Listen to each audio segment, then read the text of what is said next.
Ons dink positief, ons doen alles volgens skedule. Jong, ons glimlag breed en ons hou aan glo.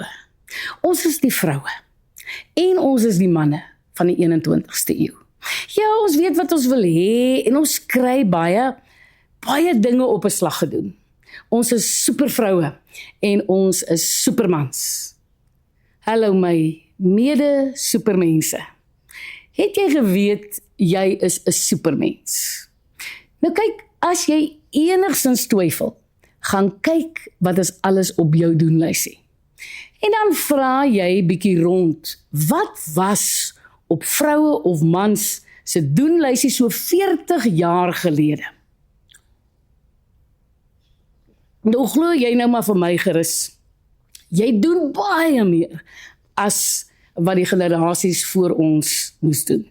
Ja, die lewe het gewoon net so verskriklik veel eisend geword en so geweldig verander en dit in 'n baie kort tydperk, dat ons regtig meer moet vermag in minder tyd as die generasies voor ons.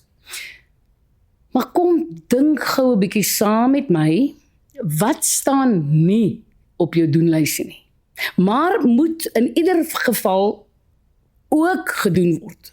Wat is dit? Kyk, dis al daai werkies wat jou huweliksmaat, kinders, familie en die wêreld as vanselfsprekend by jou deurkom neerlê en wat jy maar net tussen alles anders deur net moet inpas. Jy is mos 'n man of 'n vrou wat kan. Ja, jy kan multitask, soos die Engelse sal sê.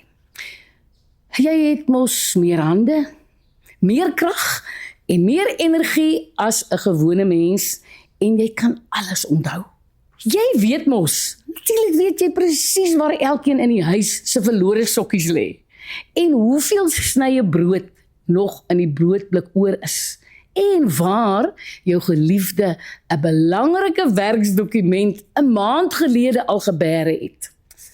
En as die karsleutels of die afstandbeheer van die televisie verdwyn het, moet jy mos weet waar dit is, jong. As 'n muis of 'n spinnekop of 'n slang iewers uitkruip, is jy plaagbestryder ook. Ja, jong, jy moet soveel rolle in jou huis vervul. Onthouer, trooster, vredebewaker, bankautomaat, kok, swempad skoonmaker, braaier, tuinier. Ja, jong, die lys voel vir elkeen van ons eindeloos en is natuurlik vir elke man of elke vrou verskillend. Ja, jy moet asseblief tog jou eie lysie in jou gedagtes opstel. Want ek is seker, ek het baie dinge vergeet om te noem. Maar ek weet dat baie van julle rol nou sommer klaar julle oë vir my. Ek is seker, julle gaan van my vra, waar op dese aarde moet 'n mens tyd kry om lysies te maak en te dink oor al die goed wat mense van ons verwag. En dit is so. Jy is heeltemal reg. Ons klomp supermense fokus hoofsaaklik op die dinge wat ons nou dadelik nog moet doen. In ons agterkoppe is daar die hele tyd 'n irriterende skril stemmetjie wat ons herinner aan dinge waarby ons nog glad nie uitgekom het nie en hoe min ons tyd is. En daai stemmetjie sê ook dikwels vir ons dat ons glad nie goed genoeg is nie. Want kyk net, hoeveel goed bly agterweë. Daai stem is ook, lyk vir my, heeldag op sosiale media, want dit wys gedurig vir ons wat ander mense reg kry en hoe goed hulle lyk. Dan knoop ons die supervrou en die superman se mantel los en gaan bære dit maar liewers in die kas. Dit is so, ons voel minderwaardig en voel soos mislukkings. Ons voel soos mislukkings oor ons nie meer dinge gedoen kry nie. En ons vergeet, ons is net mense. onvolmaakte wesens, wie se energie en emosie nie permanent op volspoed en positief kan hardloop nie. Laat ons nou maar erken. Ons almal kry ons afdae. Daardie dae wat jy skielik net na 'n geliefde verlang wat nie meer daar is nie. Of wat jy net moeg is en alles vir jou net te veel voel. Selfs dae wat jou kinders jou teen die mure uitdryf en jou man of jou vrou vir wie jy eintlik baie lief is, jou grensloos irriteer. En dit is daardie dae wat jy iets vergeet of verkeerd doen by die werk en dan ook nog die cupcakes wat jy vir die koekverkoping by die skool gekoop het en jou kattebak vergeet en nou is die versiersuiker een gesmelte gemors. Of jy kyk so na jou fiets in die garage en jy besef daar het niks gekom van al die wedrenne waaraan jy wou deelneem nie. Ag man, ek is seker jy ken ook sulke dae. Al lyk hulle heeltemal anders as my voorbeelde. En dan is jy moeg en jy's moedeloos en jy's siek en jy's sat vir al die gesukkel.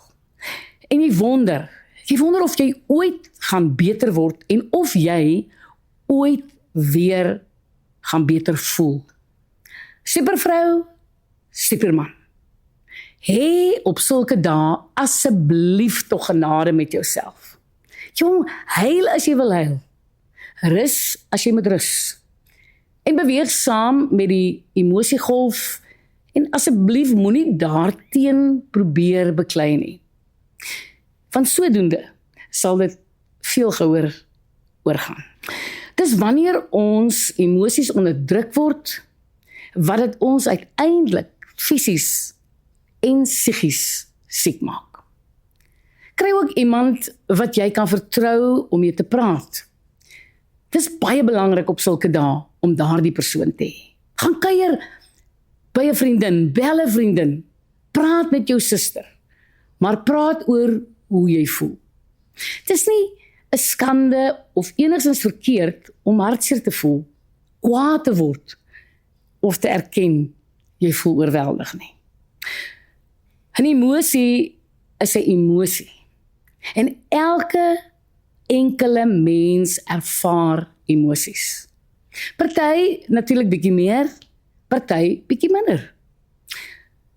Ja, leer om jou emosies in die oë te kyk. Herken dit vir wat dit is. Naamlik 'n gevoel. En weet vandag dat die meeste gevoelens sal verbygaan en dat jy weer op volspoed sal kan voortgaan. Sou jy egter voel dat jou emosies jou baas raak en dat die lewe met jou weghardloop of jou onderkry, moenie dit alleen probeer hanteer nie. Kry professionele hulp. Dit sal jou verseker die wêreld se goed doen. En onthou, ons het almal nodig om ons superkragte gereeld te herlaai. Net soos wat 'n mens batterye moet laai of vervang in toestelle wat met batterye werk. Dis oor hierdie herlaai van jou kragte waaroor ek nou eintlik met jou wil gesels. Miskien is jy al moeg geluister na raad. Ja, raad oor hoe om jou kragte te herlaai. Jy weet sommer klaar, ek gaan oor balans praat en dit gooi jou klaar uit balans uit. Ek weet man, ek weet. Mense sê vir my, hulle hou baie van wat ek sê en skryf en hulle is mal oor my nuwe platform, maar weet jy wat? Hulle het nie die tyd om daarna te luister of te kyk en te lees nie. Maar weet jy dit gaan jou eintlik net so 6 ure per maand neem of 90 minute per week of net 12 minute per dag om deur 'n maand se bloks te lees, kursusse te kyk, nuusbrief en podcasts te lees. En natuurlik te luister. En jy hoef mos nie man, jy hoef nie alles in 1 maand te doen nie. En dalk net vir jouself 5 minute 'n dag te gee. Sjoe, 'n mens het mos meer as 5 of 12 minute per dag nodig om gemotiveerd en geïnspireerd en geestelik gevoed te bly. Maar ek verstaan. Ek self weet presies hoe vol ons almal se dae en skedule is. Maar kom ek noem vir jou 'n paar syfers wat jou dalk so bietjie tot ander insigte sal dwing. Iemand het die kostes bepaal wat maatskappye in Suid-Afrika jaarliks aangaan, weens die buitengewone verlof wat hulle werknemers nodig het vir probleme met hulle geestelike gesondheid. Jong, nie die gewone siekteverlof en vakansieverlof wat werknemers kry nie, maar die ekstra. Die addisionele verlof wat mense neem omdat hulle geestesgesondheidsprobleme moeilikheid maak. In Engels word dit absenteeism genoem. Jy kan dit gaan Google. Weet jy wat? Dit kos maatskappye 33 biljoen rand per jaar. Oftewel R14.000 per werknemer per jaar. Dis baie rande jong. Maar kom ek gee nou vir jou 2 ander syfers. Dis vir die produksieverlies en kostes as gevolg van die geestesgesondheidsprobleme van werkers wat nie verlof neem nie en teenwoordig is by die werk tot daar 'n groot krisis voorval en hulle letterlik nie meer verder kan werk nie. Dis mos wat die meeste van ons doen. Ons is aanwesig, ons meld aan, want ons dink ons is okay genoeg en ons moet mos werk toe gaan, sonder enige keuse. Maar intussen is ons eintlik gestres, angstig, teneergedruk en moeg, en nie naastenby so produktief en effektief as wat ons kan wees nie. Nou in Engels word dit presenteeism genoem, en jy kan dit gerus gaan Google. Nou hierdie halfmas teenwoordigheid tot ons uitbrand of ernstige depressie of 'n ander krisis kry, kos Suid-Afrikaanse maatskappye 235 biljoen rand per jaar. Oftewel R96.500 per werknemer per jaar. Nou, wat dink jy is beter vir ons ekonomie? Om geestelik gesond te bly en dit kos 33 biljoen rand, of om uit te brand en dit kos 235 biljoen rand per jaar. Onthou nou, jou werk of maatskappy of besigheid hardloop op net 1 kritikale waarde. En dit is wins en genoeg inkomste om aan die gang te bly. Nou as maatskappye begin belangstel in hulle werknemers se geestelike gesondheid, moet jy weet, dit gaan in die eerste plek oor hulle wins en produktiwiteit as ook sukses. En as dit vir besighede glad nie sin maak om hulle werknemers se geestelike gesondheid te ignoreer nie, hoe op dese aarde kan dit vir ons as individue bekostigbaar wees om ons geestelike gesondheid af te skep? Jou finansies is van jou geestelike gesondheid afhanklik. Ja, jou gesin is van jou geestelike gesondheid afhanklik. Jou liggaamlike gesondheid en jou geliefde sport of stokperdjie is van jou geestelike gesondheid afhanklik. Jou vriendskappe en familiebande is van jou geestelike gesondheid afhanklik. Selfs jou geloof. En ek bedoel regtig nie vandag om jou met 'n stok te slaan dat jy nie 'n goed genoeg kind van die Here is nie. Maar dink gou saam met my. Hoe kan jy die Here loof en prys en getuig van sy oorvloed liefde en sorg as jy gestres, angstig, moeg, moedeloos, bekommerd en te neergedruk is? Kyk, as jy uit balans is regtig alles wat vir jou belangrik is en jou gelukkig maak, ook in wanbalans. En geagte supervrou en superman, niemand gaan jou kom red nie. Net jy kan die waarheid in die oë kyk en net jy kan iets aan jou wanbalans doen. Net jy is verantwoordelik vir jou geestelike welsyn. En natuurlik is die Here by jou en natuurlik kry jy die krag wat ons almal kry omdat ons glo in Christus.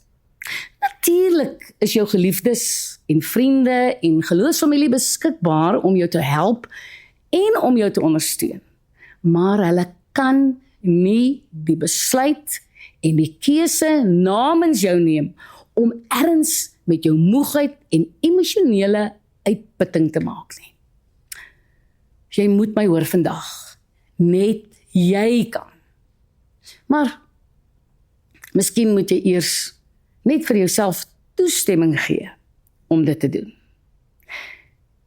As jy nog nie deur die rande oortuig is dat jy dit moet doen nie, wil ek jou waarsku dat jy jou werk kan verloor en elke verhouding of koneksie met mense wat vir jou belangrik is, jy kan dit verloor. En dat jy gejaagd leef, maak van jou 'n absolute normale mens van hierdie tyd. Maar daar is 'n paar gevaartekens wat jou kan waarsku dat jy met 'n wanbalans leef. Ons dink die eerste gevaarteken is uitbranding. Maar dis eintlik die laaste teken. Ja, voor jy die punt van uitbranding beleef, is daar reeds verskeie tekens wat jou waarsku dat die wanbalans in jou lewe op 'n ramp afstuur.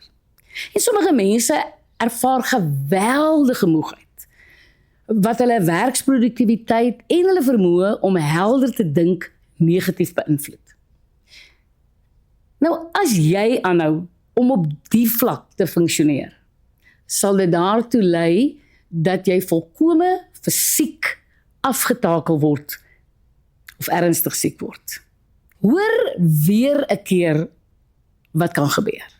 Jy kan jou werk verloor of jou verhoudings kan onherstelbaar afgebreek word.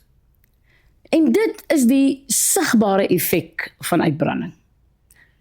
Maar jy moet weet, voordat 'n mens hierdie punt bereik, veroorsaak 'n gebrek aan balans reeds so baie verwoesting dat jy regtig erns moet maak daarvan. Jy moet erns maak om nie in die spiraal van uitbranding vasgevang te word nie. Neem jou voor, neem 'n besluit om betyds 'n dokter te gaan sien en om meer te wete te kom oor uitbranding. Jong, spanning en angs en woede en depressie lei alles daartoe dat jou immuunstelsel verswak. Dit kan ook die simptome van 'n reeds bestaande mediese toestand vererger. Moet jy dalk 'n afspraak maak vir 'n algemene ondersoek of jou bestaande medikasie weer laat hersien? Hoe gaan dit regtig met jou verhoudings? Dalk is jy fisiek gesond, maar as jy sukkel om met balans te leef, word die mense naby aan jou en veral natuurlik jou gesin die meeste negatief beïnvloed. Is jy altyd geïrriteerd en ongeduldig en kry jy woede-uitbarstings? Kom in balans voor jy nie meer met jou mense kan regmaak nie. Het jy dalk meer verpligtings as 'n maand gelede, 6 maande gelede, of dalk 'n jaar gelede? En as jy instem om gereeld na ure te werk of betrokke te raak by komitees en verenigings wat jou met pligte opsaal, ja, dalk dra jy dan te swaar aan te veel uitdagings. Jy het dalk nodig om te leer hoe om nee te sê en hoe om jou grense te stel. Dit is regtig belangrik om jou lewe onder die vergrootglas te bekyk en vas te stel waar jou grootste uitdagings lê. Dit klink alles so mooi, nee, maar ek weet, die meeste van ons voel vasgevang in ons verpligtinge en ons routines. Ek dink dis dalk juis hierdie gevoel van magteloosheid en dat ons nie keuses het nie, wat ons kragte steel en supermense emosioneel moeg laat voel. Vir my het dit gehelp om te leer dat die Romeine die woord Libra gebruik het vir 'n weegskaal, met 'n sentrale stabiele punt, 'n as en 2 ewewigtige bakkies. Ja, Libra, die skaal of balans, herinner 'n mens aan woorde soos die Engelse liberty, wat vryheid beteken. En elke keer as jy jou lewe laat balanseer en sorg vir stabiliteit, is jy vry. As jy aan elke faset die regte gewig en die regte verhouding gee, is jy vry om voluit te wees wie jy gemaak is om te wees. Dit gaan oor prioriteite en keuses tussen reg en verkeerd om debiete en krediete te laat balanseer. Ja, boekhouers praat van boeke wat moet klop. Kunstenaars verwys na die harmonie van onderwerp en proporsie. En filosowe praat van 'n uitgesorteerde, sinvolle lewe wat geluk en vrede bring. Het jy al 'n droom oor jou gebalanseerde lewe? Het jy 'n droom oor hoe dit gaan lyk? Kan jy eerlik vandag met al jou sintuie in jou verbeelding beleef hoeveel vryer jy gaan wees? Is jy al lus op hierdie stadium om 'n bietjie oor te gaan tot aksie? Raak dan eers vertroud met 'n paar begrippe voor jy tot aksie oorgaan. Ja, 'n lewe met balans kan net werklikheid word as daar balans in jou doelwitte en belangrik, verwagtinge is. En dit moet natuurlik alle fasette van jou menswees insluit, jou werk, jou persoonlike behoeftes, jou gesinslewe en ook jou geestelike lewe. Jy sal ook bereid moet wees om risiko's te neem. Nou, hoe voel jy oor kanse waag? Kyk, baie mense hou glad nie van risiko's nie en het 'n negatiewe persepsie van gevaarlike uitkomste as hulle nie alles self kan beheer nie. Verander jou verstaan en verander jou perspektief van risiko's. Dink eerder aan klein en groot geleenthede wat jou na sukses gaan neem, as om te dink aan wat tog kan skeefloop. Jong, klein risiko's kan insluit om nee te sê vir 'n vergadering en iemand gaan iets sê daaroor. Groot risiko's kan insluit om ander werk te gaan sit. Nou, albei hierdie voorbeelde kan goeie uitkoms vir jou hê. Hoekom? Ek vra nou vir jou, hoekom dan net dink aan die moontlike slegte gevolge? Nee man, verbreek jou negatiewe gedagtepatrone en oefen om positiewe uitkomste te verwag, te verwoord en natuurlik te visualiseer. Onthou jy mag maar vereistes hê vir wat jou gelukkig maak. Formuleer wat jou vereistes in die lewe is en spel dit duidelik vir jouself, asook vir ander uit. Nou hierdie behoeftes kan byvoorbeeld insluit om toestemming te kry om jou etenstyd 10 minute langer te maak sodat jy 'n oefenklas kan bywoon. Dit kan ook wees om jou werksure aan te pas sodat jy saans vroeër by die huis kan wees.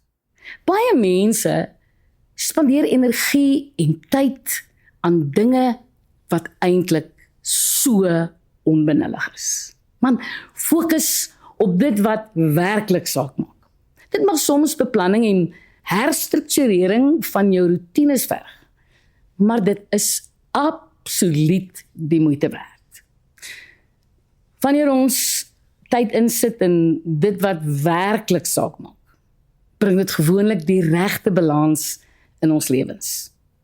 Jou aandag word deur soveel mense en tegnologie ingesluk, dat jy sal moet leer om te fokus op wat belangrik is in 'n sekere oomblik. Met ander woorde, wanneer jy met vakansie is, wees met vakansie en los asseblief jou werk by die werk. En as jy aandete saam met jou gesin geniet, sit tog die selfoon af en wees ten volle teenwoordig in die oomblik. Gee jouself toestemming om van nou af so jou perspektief te bou. Maak ook seker jy weet wat die waarheid oor behoeftes is. As jy nie jou feite reg kry oor jou behoeftes nie, gaan jy vir altyd vasgevang bly in die moeras van emosionele uitputting. Nou ja, die Amerikaanse sielkundige Abraham Harold Maslow wou graag verstaan wat mense in die lewe motiveer. En hy het geglo dat elke mens 'n stel motiveringsstelsels het en hy het toe met sy bekende hiërargie van behoeftes vorendag gekom. Jy ken dit dalk as die piramide van behoeftes. En hierdie piramide of model het 5 vlakke wat verdeel kan word in basiese behoeftes wat oorlewing verseker en ontwikkelingsbehoeftes wat tot selfaktualisering lei. En hier is die ding. As een van die vlakke in jou lewe ontbreek, jaag en soek jy daarna. Dit motiveer jou tot sekere optrede. En eers wanneer 'n mens se basiese behoeftes vervul is, dan kan jy na 'n hoër vlak van vervulling beweeg. Ja, die waarheid wat jy vandag jou eie moet maak, is dat jy geskep is met behoeftes. Jong behoeftes is deel van jou gene om eerstens te wil oorleef en daarna om te wil groei en ontwikkel tot die hoogste vlak. Alles in jou hunker na meer as net die daaglikse sleur en 'n groter geluk. Ja, Maslow noem dit selfaktualisering en jy kan dit ook 'n vervulde lewe noem of jy kan dit noem om jou roeping uit te leef. En om hierby uit te kom, moet jy 'n ewewigte lewenswyse in stand hou. Sien nou in jou verbeelding 'n piramide met 5 vlakke of Google 'n prentjie as jy sukkel of glad nie hierdie piramide ken nie. Heel onder is die basiese behoeftes. En dit begin by wat jou liggaam nodig het. Naamlik suurstof, ja, 'n gemaklike temperatuur, water, kos, slaap en rus. Nou op die tweede vlak, volg dan jou veiligheidsbehoeftes, soos byvoorbeeld 'n vaste woonplek en sekuriteit in jou werk en 'n omgewing waarin jy misdaad min of meer onder beheer het. Nou, as hierdie basiese behoeftes bevredig is, word 'n mens se volgende vlak van motivering meer sielkundig van aard. Nou, op die derde vlak is jou ingeskape behoefte aan liefde en om deel te wees van groepe en verhoudings soos 'n huwelik, 'n gesin, familie, vriende en gemeenskap.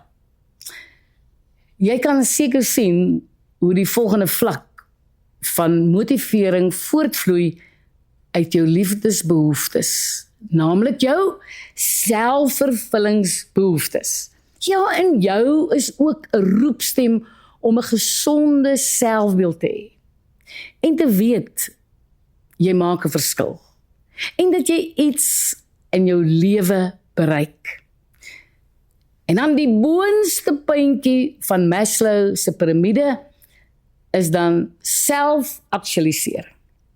Dit is daardie seldsame tydjies wanneer jy volkome in harmonie met jouself en jou Skepper en jou roeping is. Dit is nie 'n permanente toestand nie, hoor. Maar die kere wanneer jy so voel, inspireer 'n mens om aan te hou werk en balans te hê. En hierdie piramide is nie 'n onmoontlike droom nie, hoor. Alle mense is daartoe in staat om van die vervulling van hul basiese behoeftes te beweeg na totale vervulling van hulle eie potensiaal. So die vordering hiervan kan egter onderbreek word as iemand vashak by basiese behoeftes wat nie bevredig word nie. Maslow het gefokus op menslike potensiaal en hoe ons dit uiteindelik verwesenlik.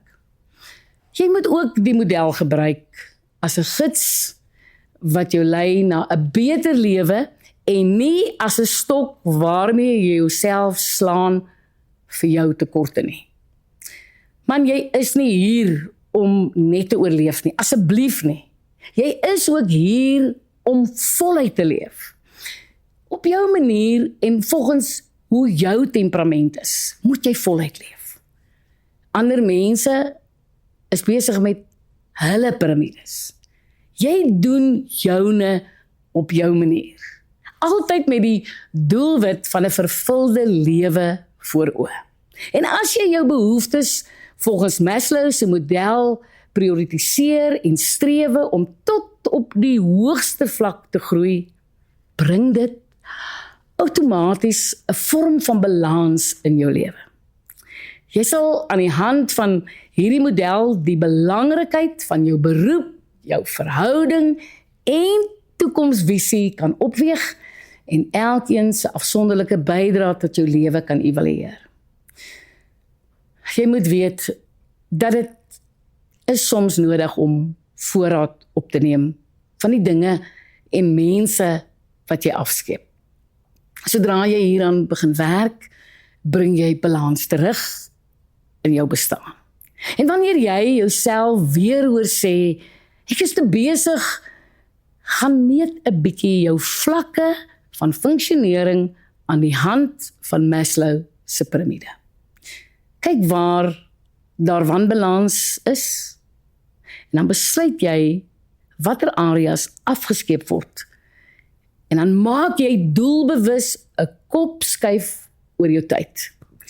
Op die ou einde is daar sekere goed waarvoor daar maar net eenvoudig altyd tyd moet wees. Hoe lank terug het jy ekstra aandag aan jou beroep gegee? Wanneer laas het jy kwaliteit tyd saam met jou familie spandeer? Kan jy nog die laaste keer onthou wat jy iets alleen vir jouself gedoen het? Watter deel van jou lewe is besig om uit te rafel? As ons basiese behoeftes bevredig is daar geen verskoning om nie alles anders ook in balans te bring nie. Ja, dit is egter verskriklik belangrik om elke faset van jou lewe in balans te bring voordat jy eerlik van totale balans kan praat. Niemand van ons sal ooit perfek in balans leef en nooit emosioneel uitgeput raak nie. Dis maar 'n wipplank lewe hierdie. Maar 'n mens word beter. Ek het byvoorbeeld eendag na 'n foto gekyk waarom ek 10 jaar jonger was. Ek het nie ouer gevoel nie en nie eens besef dat ek verander het nie. Maar jong, die foto het 'n ander verhaal vertel. Ek het regtig baie verander en regtig ouer gelyk. Maar toe verbaas ek myself. Ek het nie geskrik nie. Ek het nie paniekerig begin soek na 'n verjongingskuur nie. Nee, ek het geglimlag en besef, ek is ouer en dis goed so. Ek hou van wie ek is. Ja, soos almal het ek foute. En ek werk regtig hard daaraan. Ja, en soms moet ek erken, kom die ou die voor ek waaragtig tot bekering gekom het, ek terug. Jong, dan raas ek haar terug in haar hoekie in en dan vergewe ek dadelik myself, want ek weet wie ek is en ek weet waarheen ek op pad is. Ek het ontdek dat elke mens alself moet wees en eintlik net alself kan wees. Moenie dat enigiemand voorskryf hoe jy moet lyk en hoe jy moet wees nie. Wees jy maar net jy. Van jou spesifieke manier van dink, doen, praat en lyk is presies wat jou hartsmense en die wêreld nodig het. En daarom gaan jy ook jou balans op jou unieke manier uitwerk. En balans gaan vir jou lyk en werk soos wat dit vir jou goed is. En intussen, beste supervrou en beste superman. Ek sal leer jou.